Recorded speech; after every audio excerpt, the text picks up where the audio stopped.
और अब खबरों की तफसील। पुंछ जिले के सुरंगकूट तहसील में फोर्सेस और मिलिटेंटों के दरमियान एनकाउंटर में एक मिलिटेंट के हलाक होने की इत्तला है, जबकि इलाके में 1 से 2 मिलिटेंटों के छिपे होने का शक है।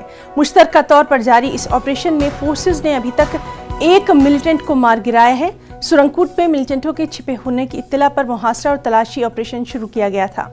ऑपरेशन के दौरान फोर्सेस और मिलिटेंटों के दरमियान फायरिंग का तबादला हुआ, जिसमें 1 मिलिटेंट हलाक हुआ। वहीं हिफाजती दस्तों को एनकाउंटर के मुकाम से 1 AK-47 और 4 मैगजीन भी बरामद हुई।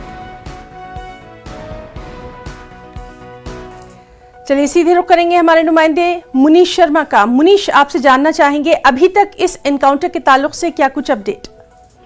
जी हाँ, ये आपको बता दें कि सुरंगकोट तहसील का जो है पीर पंचाल का एरिया है और वहाँ पर कल शाम से ही जो है सिक्योरिटी फोर्सेज ने एक ऑपरेशन लॉन्च किया था और जिस दौरान जो है रात को ही जो दहशतगर्दों और सिक्योरिटी फोर्स के बीच कांटेक्ट हो गया था। लेकिन आज सुबह जैसे ही रोशनी हुई तो गोलीबारी का तबादला शुरू हुआ, जिसमें एक दहशतगर्द जो है मारा गया और दूसरा जो है वो भी तरीके जख्मी है और लगातार गोलीबारी जारी है। आपको बता दें कि दूर दराज इलाका है और वहाँ पर बर्फ भी काफी है, इसलिए ऑपरेशन जो है अभी कंटिन्यू है और उसमें देरी हो रही है। जी मुनीश, बहुत बहुत शुक्रिया आपका तमाम तर तफसीलात के लिए। एक और अहम खबर, श्रीनगर के जीवन पंत चौक